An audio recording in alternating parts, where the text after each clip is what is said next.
Welcome to another episode of the Between Podcast. Hey, everybody. Happy New Year. The last episode we recorded before the New Year, but if you listen to it recently, it said Happy New Year because we knew that it would release after the New Year. Well, now it's actually the New Year, and we get to find out the answer to the big question, the cliffhanger that our last episode set up. And Danny, I don't know if you remember this, but the cliffhanger was, did your scratch-off tickets that you got for Christmas make you an incredibly, insanely wealthy human being? So, Reverend Danny Hillier, welcome to the podcast. As always, as our co-host, especially this season, I'm so curious if you're filthy, stinking rich. I wish. No, my scratch tickets actually earned zip zada nothing this year. Now, my cousins, they walked away with some 50s, and I was just sad. So the tradition is that your mom gets you? My gets mom you scratch tickets? Yes. gets everyone scratch tickets. I think hopefully that because she bought them, if someone else wins, then she can be like, hey, I bought them, so can I get a cut? Oh, that's smart. So this is just investment for her. At some point, it's an investment in her family. Yeah, that's good. So the topic of our podcast today is not how to manage wealth. Don't worry, that's not the topic of our podcast. And our advice would not be to buy scratch-off tickets, hoping that you can take a cut from anybody you give them to in a given year. Our topic today, we're going to go a little off the path of what we had planned for this season. So this season, we're in this little mini season, this limited series where we've been talking about big questions about our faith every episode. Essentially, we ask one big question, talk about it for a little while, see if we get anywhere, then just end the episode. Because I don't know if we come to conclusion, but we talk long enough that people are probably ready to move on to something else in their ears. So today we've got a plan. We've got basically 12 questions that we had for the whole season that we're kind of following along with. But today we're adding maybe a little extra episode in because right after the Christmas holidays at the church that Danny serves and that I sometimes get to serve at and preach at and help pastor at and care for people there, at that church, the Sunday after Christmas, they did a Puzzle the Pastors Sunday. And I think this is a thing that a fair amount of churches probably do to give pastors a break from having to write a sermon. And essentially it's a Q&A session. It's anybody in the congregation can ask any question to the pastors up front and just see what happens. And it was great. Danny, I thought it was great. This is Grace Presbyterian Church in Colorado. And what a wonderful congregation. Really smart, engaged, caring, servant-hearted people. A really wonderful group of humans, and they asked really cool questions. Danny, I wonder if you want to say anything else to maybe set up the Puzzle the Pastor situation, because what we're going to do, listeners, is we're going to bring 3 of the questions that were not answered in that sessions. We're in that live session with the congregation. We're going to bring them right here to the podcast. We're going to tackle 3 questions today. Mm-hmm. Yeah, I always love to preface whenever I do, Puzzle the Pastors type of Q&A that there are no right answers. There are probably some really bad answers. I wouldn't call them wrong. But the idea is to allow people, I feel like so many people were raised in traditions or faith communities where you're not allowed to ask questions, right? Like this is the scripture. These are our confessions. Do not question it. Just digest it and remember all of it. Whereas that's not the way that faith is. Spirituality needs to evolve and grow, and we need to ask really good questions. In fact, I'm asking so many questions. The more I preach, the more I prepare, the more I wrestle with scriptures, the more I'm asking questions, and the more those questions change depending on where I'm at in my ministry, where I'm at in my personal life.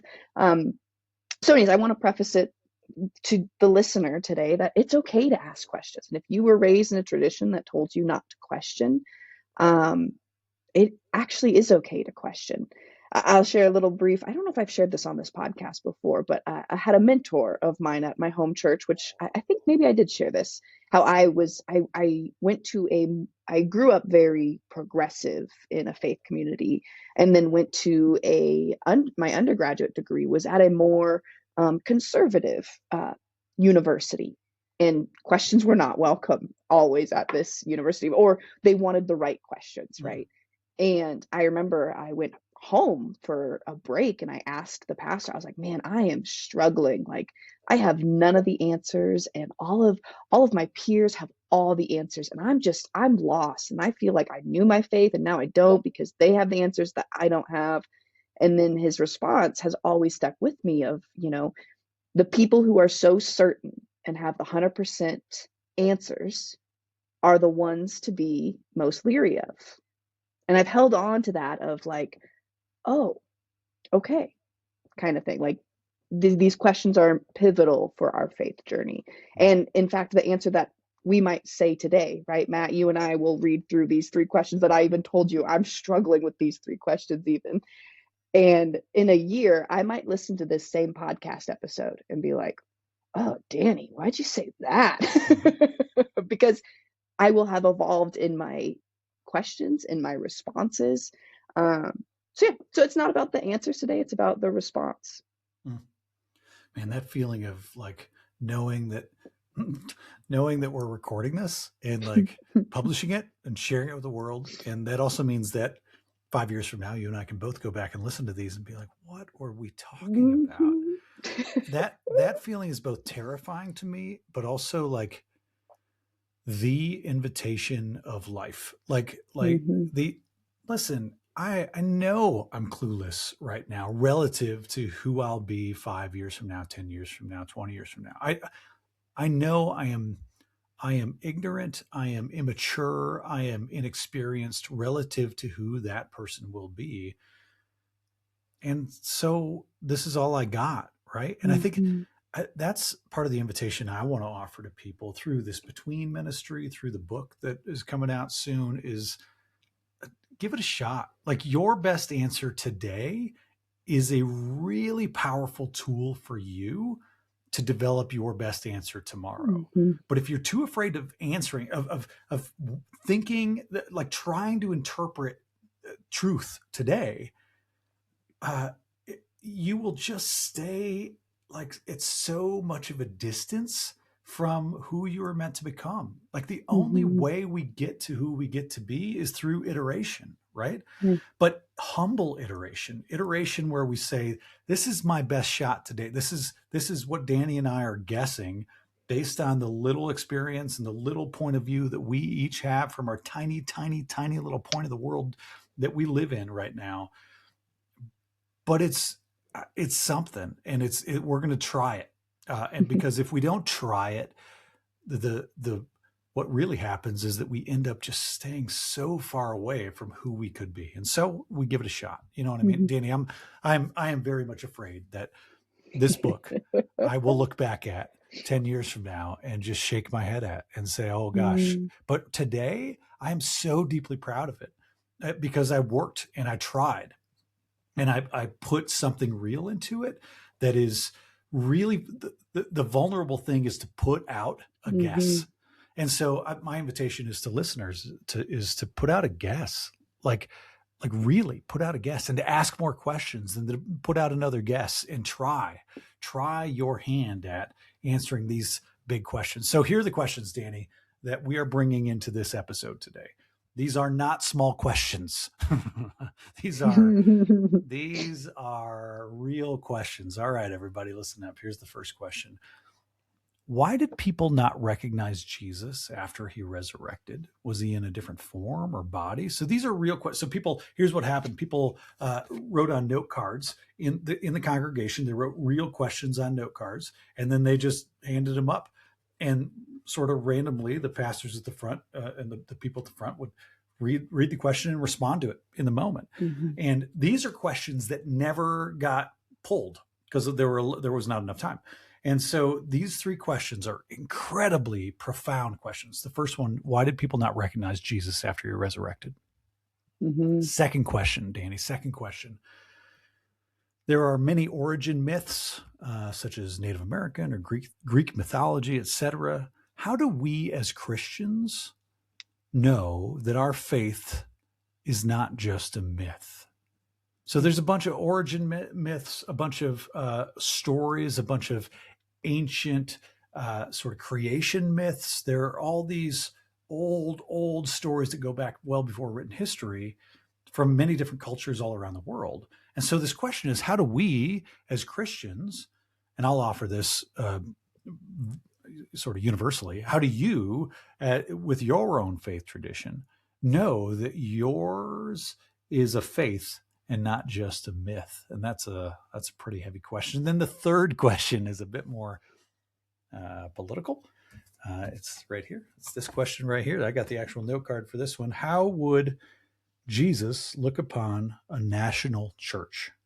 How would Mm-hmm. Jesus look upon a national church? All right. Mm. Easy questions, Danny. And I feel like since I asked them, you should answer them. Nice and easy. Let's just go with that. Let's go that I way. see what you did there. Mm-hmm. I see what you did there. Oh man.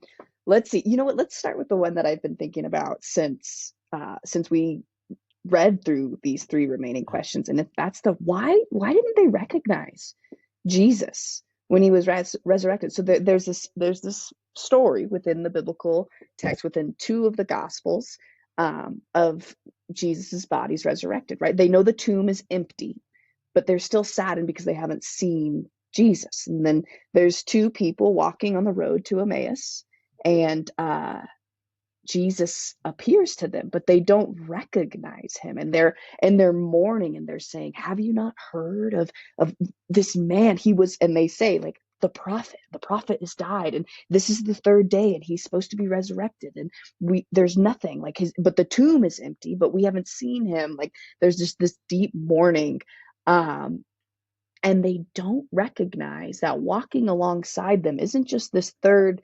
character; it's Jesus. And Jesus's response in that interaction of is something along the lines of, like, why do you not believe, right? Like, he gets even more frustrated and animated with them, and it's not until later, actually, this is my favorite part of the story, is so there's that interaction. They don't recognize Jesus, and they continue on this walk several miles. They get to the village where they are traveling to, but then Jesus is attempting to keep walking on, and it says that they urge him, and in another translation it's basically like they bring him, like they physically make him stay with them, and they're like, no, come into our house, come eat with us. And then it's not until Jesus breaks the bread at the table, blesses it, and when the moment he breaks the bread, they recognize that it's Jesus. It's a cool story. And also, like, yeah, why didn't you recognize Jesus? Hmm. If I'm going to give my response, man, I honestly, this is going to sound terrible, I never thought about this question until 2 weeks ago when it was presented. I'm like, oh, I actually never asked, why did they not recognize Jesus? Did he look completely different than the human flesh form that the original incarnate Jesus came in? Was glory a different look? And clearly it was of a human form. It wasn't this ghost-like figure, because that would have raised something completely different here. Or was it almost like that third spirit walking alongside them? I do think, like, when I was reading last night this passage again, I was wondering to myself, did they actually know, but they were so overcome by grief? Because I'm like, why did they ask him to stay? If they really didn't recognize him, why didn't they just let Jesus keep walking to the next destination? My hunch, my own understanding tells me maybe their spirits recognized him, but their intellect couldn't comprehend that it was actually true. Yet they were like, come into our house, come break bread with us. And then the very reenactment of the same the same blessing of the bread, the same breaking of the bread that Jesus did at his last meal with the next meal was like, yep, that's him. Right? I didn't Yeah, answer yeah, that, but like those are my thoughts as I'm tumbling through this question. yeah. That Road to Emmaus story is so layered, and I think there are so many different angles you can read it from. Where you ended is where I'll start. I don't know. This is a big question, and I think lives at the heart of this resurrection story, right? Mm-hmm. I think it's also okay to say I have been for a long time. I'm not sure I am anymore, but I have been for a long time. Somebody who is a lot more into the life and ministry of Jesus than I ever was into the story post resurrection.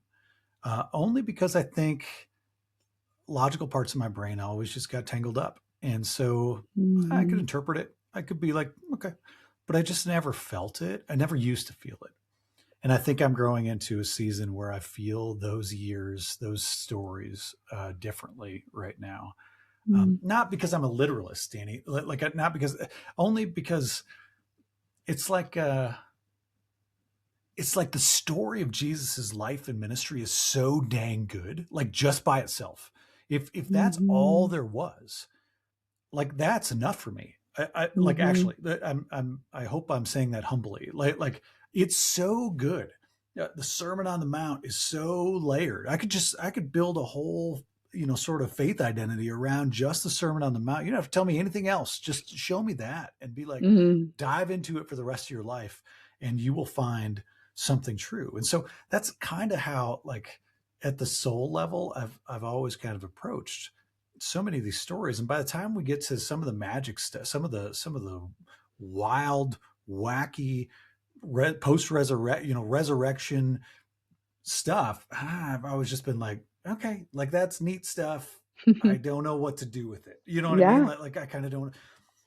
I find myself attracted to this part of the narrative more um, lately, and I'm not sure why. But anyway, I was going to start at the when Jesus breaks bread inside the home, Mm-hmm. communal communion, like maybe not even the symbol of the breaking of the bread, maybe the ritual of we are together, like communion, breaking of the bread, like that is not about, even before Jesus gave it a particular meaning, a Mm-hmm. sacramental meaning, it was about family.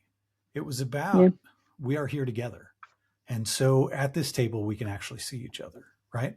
Like that, sharing a meal together is so powerful. Okay. So that's one thing. Maybe they could only see that because the symbol of being together, sharing a meal together, sacred connection. Sorry to sort of appropriate, directly into my own Are ministry, you but like, saying the answer is sacred human connection? right? Maybe I think that's a lens to look at that story through.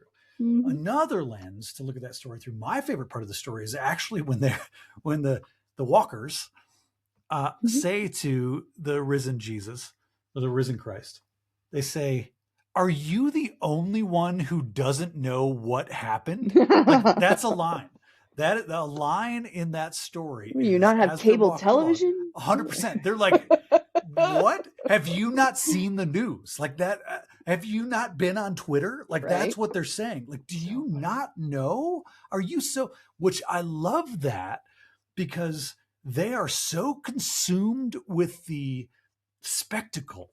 They are so consumed with the spectacle and the crisis and the tragedy and the drama, Mm-hmm. right? The reality TV show experience that is probably happening in the community at the time, that and they are so tuned out of intimate interaction, Mm-hmm. human to human. They are tuned into the abstraction, the big news story, the headline, and they are missing the nuance of the person walking right next to them. And maybe the message isn't about the magic of the story and about the magic of a risen Christ. Is it a ghost man or not? Like maybe that's not the point. Maybe it's, hey, everybody, forget the abstraction. forget the reality TV show story of what's Mm, happening right now. Forget the red versus blue. Forget the good guys and the bad guys. Forget all of that and notice the person walking right next to you. It's Christ. Do you not mm, notice that? Like right now. Quit mm, worrying about, are homeless people dangerous, or should we not give them their money, or the talk to a person, talk to a real live human being, and what you'll find out is that it's a real live human being. And by the way, inside that human being, inside that real life human being, inside that embodiment of God is Christ itself. Like that, maybe that's the heart of the story. Maybe we mm, maybe it's about us being unable to recognize the Christ that is walking right next to us on our own road to wherever we're going. mm. That is such a good response and such a good, truly a good reminder of our own awareness. I opened a commentary. I told you, Matt, right before that. I'm like, I'm putting the commentary next to me because I don't know. Yeah. I am Yeah. a person too of like, I need to know. Like, here's the thing. I resonate so deeply with the disciple Thomas, and people call him Doubting Thomas, and you need to stop calling him Doubting Thomas because if we're being honest, all of us want to ask those same questions. I believe he was just most courageous and, in fact, most faithful to even ask the questions. Kind of like what we're talking, like puzzle the past, like ask the questions. Like, can you, like, all the other disciples are just kind of like, okay, yeah. I mean, they probably have better response, but like, I love Thomas because he's like, no, show me your hands, you liar. Like, what? Like, I resonate so deeply with that. Uh, anyways, this commentary that I've got in front of me, New Revised, New Interpreter's Bible commentary, got a bazillion on my shelves. I love this statement right here. It says both the Greco-Roman literature and the Old Testament contain stories of appearances to heroes, angels, or gods, sometimes incognito and sometimes to travelers. The tradition of entertaining angels unaware, from Hebrews, derives from the experience of Abraham in Genesis 18 when the Lord visited him at the oaks of Mamre. I don't know if I said that right, in the form of three travelers. In Exodus 3, the Lord speaks to Moses from a burning bush, but at first Moses does not know who is speaking to him. The form is more developed in Judges, where the angel of the Lord appears to Gideon, commissions Gideon, and Gideon brings food, which is then consumed by the fire. When Gideon realized that he has seen an angel, he's afraid and is willing uh, and his will over to Pilate and press him for Jesus' condemnation. Although I skipped 2 pages. That did not make any sense. Okay, he is afraid and he will die, but the angel reassures him. And it goes on to like all these similar Greco-Roman literature and Yep. Old Testament stories of travelers and appearances of people incognito. And I kind of like that tie-in, especially with Moses in the burning bush. The bush is speaking to Moses, and Moses is like, "Who are you?" Sorry, Yeah. that's just like it's okay to ask the questions. And in fact, I think we get so caught up, like you're saying, in our human little lives that when we are faced with something sacred, important, and divine, it's like, wait, what? Yeah. I mean, maybe the right response to that question is simply a reversal of the question. Would you recognize God if God showed up in your life? Hmm. Like, have you? Has God shown up in your life? Like that is, talk about a prompt to lead into a deep sacred encounter with somebody in a pretty heavy conversation. Hmm. Would you have you missed him? Have Yeah, you missed God? Have you missed God? I think of that story, right? And people tell it in a bazillion different ways, right? Of um, mm, like, God, I asked you to show up for me. I asked you to be there, and then like the story unfolds, and all these little characters come in and out of the story usually, and the person is still like, no, God, I want you to show up, and God's like, Mhm. I did show up. I showed up through this person, and I showed up through this person, and I showed up as this person. Like, Mhm. I was Mhm. there. Mhm. Okay, I'm going to ask the second question. I'm going to pose the second of the three questions, and I want to predict that we'll probably circle back a little bit to this first question or some of the same themes, especially related to question number two, which is okay, so there's a bunch of origin myths. There are a Mm, bunch of creation stories from Native American culture, for example, from Greek mythology, from cultures around the world and throughout history. So the heart of this question from our fellow congregant at Grace is how do we know as Christians that our faiths are not just myths? Danny, do you have a good line of demarcation between a faith and a myth, between a belief and a story? What's the how do you know? mm. My first initial response, which might cause people to flip their own tables, is what if it is? What if it is a myth? Mm-hmm. Then what? Mm-hmm. And it goes to what you're saying of the story. Is your faith hinging upon the reality that God actually started making the world on a Monday and finished on a Saturday and rested on a Sunday? Mm-hmm. I'm going to tell you, friend, that faith needs to be strengthened. Mm-hmm. Your faith cannot hinge upon a story, but rather the deep communion with the divine and the meaning making process of the story and what God is attempting to communicate to human beings, to creation, to the co creators within the creation. Mm-hmm. I've always, um, I am not a really good Christian. Anybody who follows along with Between will know that I am not a well behaved uh, member of the community of Christianity.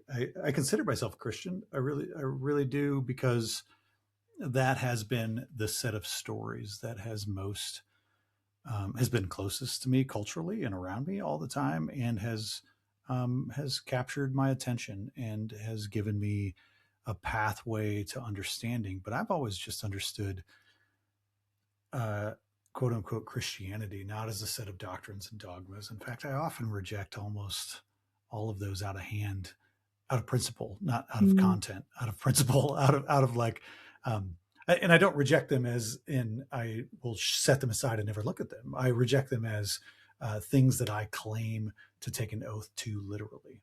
mhm, I'm such an anti-literalist that I don't even take literally the oaths of that say I, you know what I mean? Like all of this feels like my Christian experience feels like an invitation to use the language and story and tradition of this sort of Christian pathway as a mirror to understand this human experience, a particularly angled and sized mirror to understand this experience of human existence. mm, And if I walk long enough in a Buddhist path, I'll see a different shaped and a different angled mirror with different prisms, but that still reflects back this human existence. And so when I look at the creation stories, the origin stories, I see them as reflections of the way we understand human suffering, human struggling, human hope, human mm, love. And these beautiful stories, what is myths are true. Like a myth uh, a myth is true. I don't know how to mm, unhitch those wagons, those cars of the train. A myth is true. A myth is uh, a, a way to frame truth mm. in something that goes way beyond our temporal experience. But a myth is true. All Mm. myths are all true. Otherwise, they wouldn't exist. They are only born out of truth. I really believe that. And so I anyway. I love what you just said. The A myth is a reframing of the truth. Mhm. Is that what you said there? I don't Whatever you know. said, like that's so true. Like people, Greek mythology was written because it was the only way they knew how to communicate a truth that they were experiencing, Mhm. right? That they needed to talk about somehow about God. And so they wrote these mythologies. And if you look at the times in which biblical narratives were written along with, Greek mythologies, like there is so much, but that doesn't, I love the reframing of it. Just because it might be the mythology doesn't make it untrue. Just like, so for instance, Matt, your book, Cathedrals of Connection, they're not myths, they are stories. And you've so poetically and profoundly assigned meaning to these sacred human connections that you've had. And nobody can look at that book and say, that's not true. Mhm. And there are certain circles of people that might get frustrated by the truth that you have attached to Yeah. the human experiences. Yeah. You want to know something a little scary for me is that there are people in these are real stories of my life in the book, right? And these stories of my life about sacred human connection require other characters in the story. And those other characters have their own way of telling that exact same story, talking about that exact same thing. Mm-hmm. And there's at least a handful of those stories where people may remember the stories differently, but more importantly, may have had such a different experience in the story that is their own truth and that is their Mm-hmm. own like and so they're not going to make the same meaning out of it.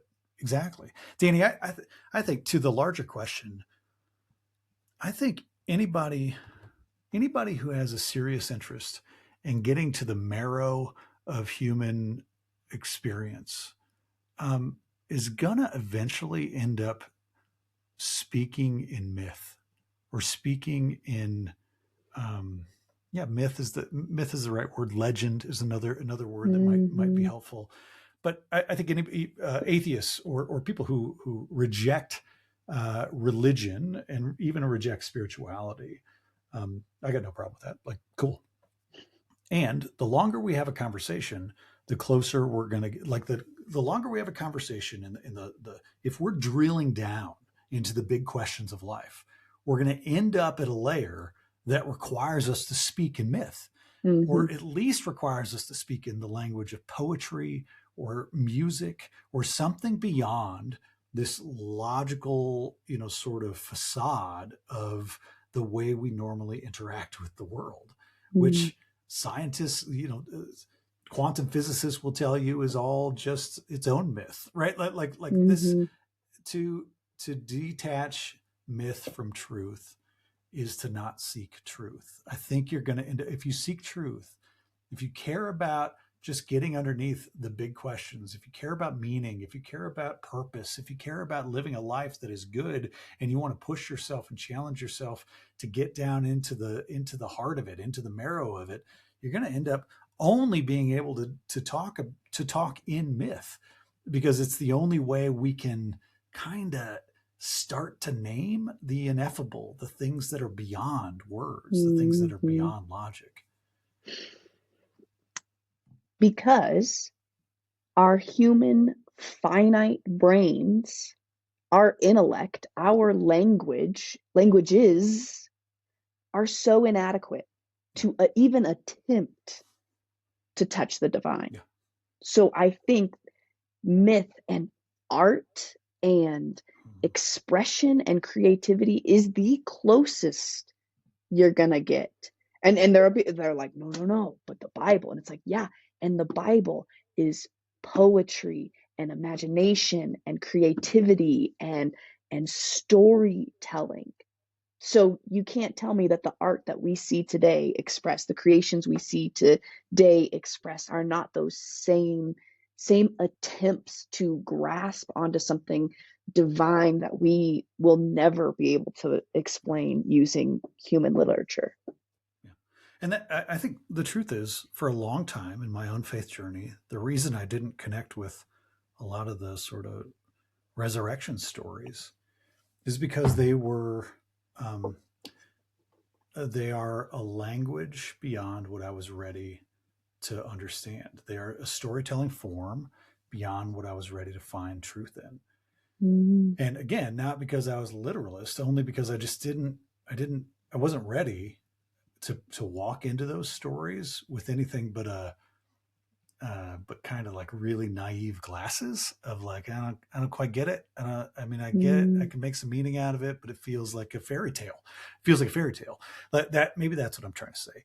It feels like watching a Disney version of a fairy tale. It felt like that to me for a long time. mm, I would look at resurrection stories and be like, okay, like I've seen Disney movies before. Like there's magic and I guess there's a happy ending. I don't know. I didn't read far enough, but you know what I mean? Like that's a, but now I'm like, oh no, the Disney version is not the realist version. Like there's another mm, version of that fairy tale, and another version of that mm, fairy tale that speaks to something a little truer, something a little deeper. And in fact, like the deeper I dive and the more I look at the myth or the story that looks like fiction, the more I see that it's nonfiction. Uh, mm, and um, and that in the artistry is the truth, in mm, the way the paintbrush is moved on the canvas of those resurrection stories. Man, there is such visceral truth mm. in the brush strokes and in the color choices and in the blending of the painting of the. I'm mixing so many metaphors here. I hope our listeners will forgive me, Like, is but he talking about painting or skiing? yeah, right. What? Where are we? Oh, yeah. I Uh, so a great example of this too, and then I can wrap up my response to this. But is the Book of Jonah. Everyone gets hung up on the Book of Jonah because Jonah is this story of God calling Jonah, and Jonah flees away and does like, nope, I'm not going to go there. I don't want to go, and gets swallowed up in the belly of a whale. Lives in the belly of a whale, and then gets spit up, gets vomited on the shoreline, and then goes and does what God asks of him. And then actually he really continues to not listen to God, and God sends like a caterpillar to eat the leaf that even like, all these like it's like what is going on?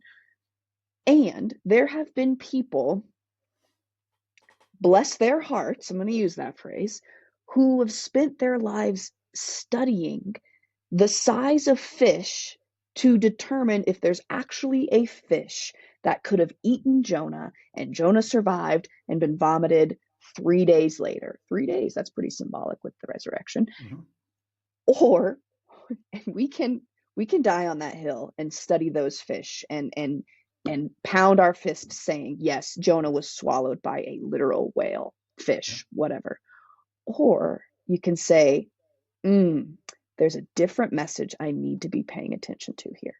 Yeah. And I think that's how the entire Bible is read. Is you can die on your hills. You can get so fixated that you want to box in certainty and box in literalism that you miss the point. Yeah. Absolutely. And you know, there's nothing wrong with wondering about the literal. Like, did that happen? Like, there's nothing wrong with asking No. that question. Did that happen? I don't know. And there's nothing wrong with, to your point, Danny. Like, go ahead, study the fish for your life. Like, that's okay. That you'll find a truth. Here's what I think. I think if you're serious, if you are really sincere in your study of the size of fish and you dive deeply into that, I think you're going to find a truth in there somewhere. Mm-hmm. And it's probably going to lead you back to yourself. It's probably going to find you somewhere deep in a metaphorical tomb made out of fish, like made out of a fish's belly, and you're going to find yourself at some point rejecting this thing that you're supposed to be, and you'll be inside the belly, and you'll feel everything will be dark, and you'll feel so alone, and then you'll get spit back out into the world, and a Mm, truth will come from that. And so I think pursue, wonder, ask, puzzle the pastor in front of you, ask deeper questions, and then ask another deeper question, and be sincere in your inquiry, be sincere in your mm-hmm. uncertainty. It's when you decide, yes, there is a fish that is big enough. That's the end of the story. I'm going to move on with the rest of my life now, and I'm going to give myself the badge of a good Christian. I did it. I think that's where Mm, that's the only wrong answer. That would be what I would offer. yeah. Anything that ends in certainty and allows you to go on peacefully is probably not a sincere expression of faith. So the third question, Danny, we've been talking about all this for a while. The third question: how would Christ look upon a national church? How would Jesus look at the idea of a national church? I don't know if this question is related to the other two. I sense that it is, but I mean, it's got a different flavor. It's a bit more controversial. It's a bit more of the moment, certainly. Or is it? I think that's maybe one way to ask the question. What would Jesus think of a national church? What would Jesus think of America as Mm. the chosen nation of God and as the new Israel of the Old Testament? Like what would Jesus think of that? I'd like to think Jesus would flip all those frickin' tables and all those pews and all those uh, beautiful decor within those sanctuaries that call themselves a national church. But in all seriousness, I think this goes back to our first question. I don't think a national church of America, would recognize Jesus today. Oh yeah, wow, that's cool. I'll offer that. I'll connect it to the last question, the question of myth. Um, the moment we we start to always associate ourselves with the heroes in the old mythic stories is the most dangerous moment. Mm-hmm. The heroes are rarely who we are today. The heroes normally point to who we could be tomorrow, and instead we're the villain. Like we, these stories reflect us as this is like Jesus and his confrontation with the Pharisees.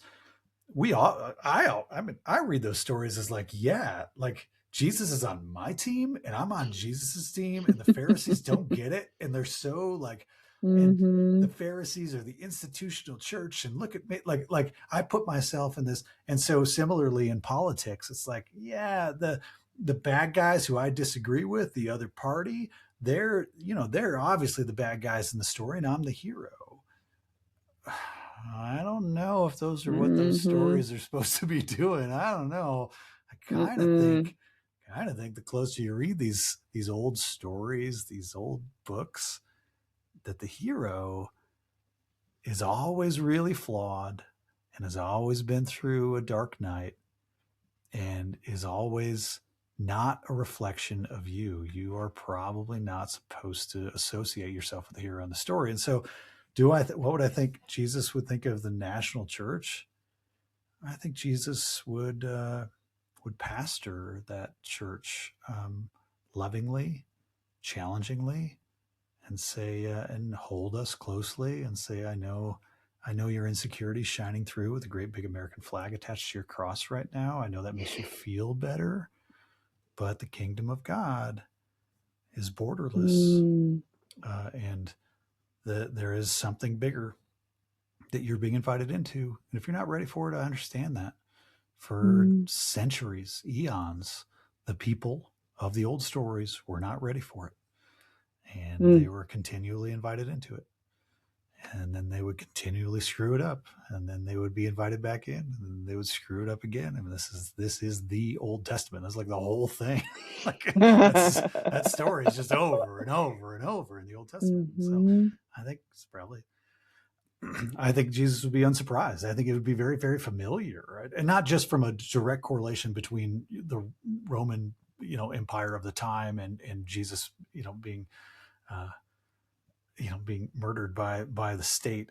Yeah, I can draw those parallels, but I think there's a bigger parallel that is like that is you are associating yourself. Hey, America, you're associating yourself as the hero in the story, but the story was always meant for you to see yourself Mm. as the one who needs transformation. Mm. I started doing this little exercise, and it's actually really challenging. But a friend of mine had challenged me, mentor, saying, when you're preaching, when you are, helping to lead worship, imagine Jesus in those pews. And if at any point, whatever you're saying or whatever you are pointing at or to does not line up with the Jesus that is for the marginalized, serving the poor, extending arms to the people in society that the rest of the society doesn't want to touch. Like, if your leadership is not displaying the utmost humility of Christ and the utmost servant leadership, then it's missing it completely. And that's, I mean, I serve in congregations where people come in and they like to be put together and nice. And I know that they're such messy people. And there's nothing wrong with your nice tie or your nice pants that you wear to church. No, it's when you look down on people that actually reflect the messiness of yourself. That is a word to end with that I think speaks a little bit to the truth woven into all the questions that we've posed here. And let's be clear, I don't think Danny and I offered really clear answers. We just explored really good questions. I have more questions too that we after this. Yeah. My hand is raised. I would like my turn to ask. Yes. I want to celebrate the people who ask those questions. Like, I'll be honest, Danny, that Puzzle the Pastor Sunday, I actually went to 2 different church services. I went to I went to an 8:30 service, and then I don't talk about you're so Christian. Good Christian badge. Yeah, nailed it. Blue ribbon Sunday for me. I went to an 8:30 service, then I came over to the 10 o'clock service for the Puzzle the Pastors at Grace, and both services were a Puzzle the Pastors, stump the pastors, whatever situation. Yeah. And I did not ask a question. I couldn't come up with a question.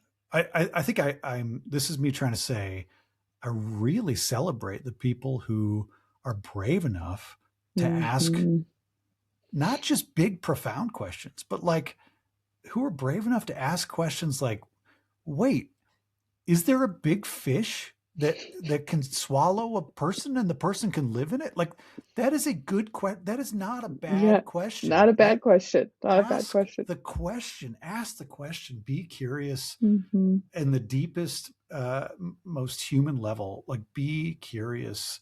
There is only truth that can be uncovered, little bits of it, little specks of it that can be uncovered on the other side of all those questions. And man, if though you expect people to respond with the exact Latin name of the species and order, and I don't remember my biological terms, but the name of the fish, if you're looking for that, you might be expecting something from your questions that you will not receive. Truth often shows up in myth as opposed to fact. So thanks, Danny. This was fun. This was fun. Thanks everyone for listening. All right. Keep asking your questions. If you've got a question, I don't know, call in. Caller, our number is 867-5309. Thanks so much for listening to another episode of the Between Podcast. Bye, everybody. We'll see you soon.